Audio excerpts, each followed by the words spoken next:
ఎలా ఉండేవి సార్ సౌందర్య గారు ఎలా ఉండి అంటే తనతో నేను 2 సినిమాలు చేశాను. సో హలో బ్రదర్ టైంలో అంటే తను అప్పటికి ఇంకా పెద్ద హీరోయిన్ ఏం కాదు, జస్ట్ 2వ సినిమానో 3వ సినిమానో. చస్తే ఒకసారి చేస్తాం కదా, ఇంకా మీకు పెళ్లిపెడ ఇద్దరికి పెళ్ళి వాళ్ళు అప్పటికి, మీకు పెళ్లిపెట్టాకలే నాకు పెళ్ళి అయింది. ఇంకా సౌందర్య గారు మళ్ళీ సౌందర్య గారిని రిపీట్ చేయడానికి శ్రీరాముల తర్వాత మళ్ళీ సౌందర్య గారిని పెట్టుకున్నారు వెంకటేష్ బాబుతో. ఇది ఎలా ఉండేవి సార్ సౌందర్య గారు ఎలా ఉండి అంటే తనతో నేను 2 సినిమాలు చేశాను కో డైరెక్టర్గా. హలో బ్రదర్ తర్వాత రాముడు వచ్చాడు, రెండిట్లో కూడా తనే కదా, తనే సౌందర్యనే. ఓకే. సో హలో బ్రదర్ టైంలో అంటే తను అప్పటికి ఇంకా పెద్ద హీరోయిన్ ఏం కాదు, జస్ట్ 2వ సినిమానో 3వ సినిమానో అంతే. సో అక్కడ తనకు వాళ్ళ ఫాదర్ రైటర్ యాక్చువల్గా కన్నడలో, చాలా మంచి రైటర్. ఓకే. సో ఫాదరే ఉండేవాడు తనతో. తన ఫాదర్ చనిపోయిన తర్వాత వాళ్ళ మదర్ ఉంటాం మొదలెట్టిన తర్వాత బ్రదర్ వచ్చాడు.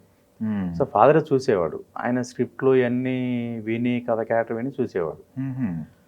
అట్లా హలో బ్రదర్ షూటింగ్లో సాంగ్లో కొంచెం ఇక్కడ దాకా డ్రెస్సులు పంపించారు.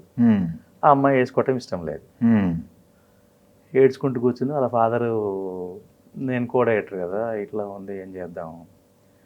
అప్పుడేమో ఈవి గారు టాప్ డైరెక్టరు, నాగార్జున హీరో, అమ్మాయి షూట్ రానంటే అసలు ఏం జరుగుతుంది అనేది ఇక వాళ్ళకు భయం వేసి ప్యానిక్ అయిపోయారు ఇద్దరు, ఫాదర్ అండ్ డాటర్ ఇద్దరు ప్యానిక్ అయ్యారు. అవును. అయిన తర్వాత కాస్ట్యూమర్ని పిలిచి మోకాల కింద ఉన్నాయా అని అంటే దీన్ని ఎక్స్టెండ్ చేయొచ్చు అని అడిగాను. అక్కర్లేదు సార్ ఇంకో సైజ్ ఉంది మా దగ్గర అని ఈవి గారికి వెళ్ళి చెప్పాను అనమాట. ఇట్లా బాగాలేదు అమ్మాయి, ఆ డ్రెస్లు అస్సలు చాలా ఆక్వర్డ్గా ఉంది, చూడబుద్ధి అవ్వట్లేదు నాకే, ఇంతమంది చూస్తే చండాలంగా ఉంటుంది, అయితే వేరే కొంచెం మొక్కల కింది వరకు కొంచెం డ్రెస్ ఉంది అదేమని చెప్పాను అన్నాను. ఎందుకు బాగుంటుంది కదా అమ్మాయి అన్నాడు. అస్సలు బాగాలేదన్న, మీరే అస్సలు బాగాలేదు, వద్దు బాగోదు, ఆ డ్రెస్ ఏమని చెప్పాను. సరే తొందర రమ్మన్నాను అన్నాడు. అప్పుడు వెళ్ళిపోయి ఆ డ్రెస్ వేసుకోమని చెప్పాను. అక్కడ ఏం మేనేజ్ చేసాం వాళ్ళకి తెలియదు, వీళ్ళకి తెలియదు. అక్కడి నుంచి వాళ్ళ ఫాదర్కి నేనంటే విపరీతమైన ఇది అనమాట. ఓకే. సో శ్రీరాములయ్య కూడా మధ్యలో భయపెట్టారు అమ్మాయిని చాలా మంది. అవునా? అమ్మాయి కూడా భయపడింది యాక్చువల్గా. వాళ్ళ బ్రదర్ అయితే అసలు నో అన్నాడు, సమస్య లేదు నేను చేయను అన్నాడు. ఇంకా ఇక్కడ ప్రశాంత్ కుటీల్లో ఉండేవాళ్ళు, నేను వెళ్ళి సౌందర్యతో నేను మాట్లాడతాను, నువ్వు వెళ్ళు అమర్ బయటకు వెళ్ళమన్నాను. బాగా చనువుండేది, నువ్వు బయటకు వెళ్ళి నేను మాట్లాడు సౌందర్యతో అంటే ఏ మాట అయినా కూడా కన్విన్స్ కాదు, సమస్య లేదు మేము చెయ్యం, అమౌంట్ నీకు ఎప్పుడు కావాలంటే అప్పుడు నేను ప్రొడ్యూసర్ పంపిస్తాను అన్నాడు. నువ్వు ముందు బయటకు వెళ్ళి నేను మాట్లాడుతున్నాను, నేను ఇక్కడే ఉంటాను నువ్వు మాట్లాడాలి. ఎందుకు భయపడింది మాట్లాడప్పుడు మళ్ళీ ఏమన్నా అటాకులు దొరుకుతాయి, భయపడతారు కదా మా అమ్మాయిలు కదా కొంచెం. అప్పుడు ఎక్స్ప్లెయిన్ చేసి క్యారెక్టర్ ఏంటి నువ్వేంటి, ఇట్లాంటి క్యారెక్టర్ లైఫ్ దొరుకుతాయి అసలు,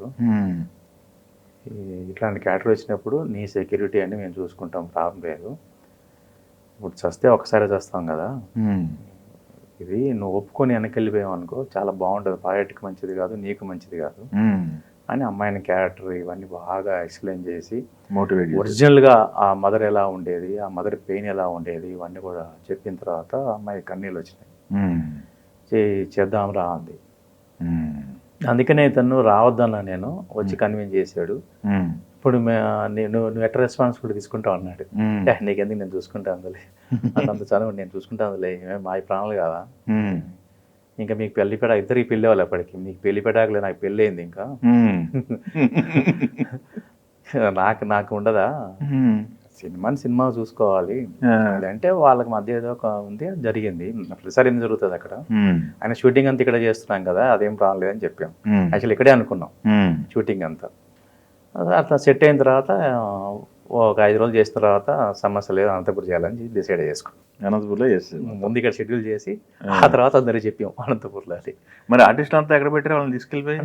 అనంతపూర్లోనా? ఓకే. రోజు 1 hour జర్నీ ఉండేది. ఓహో సూపర్, అల్టిమేట్.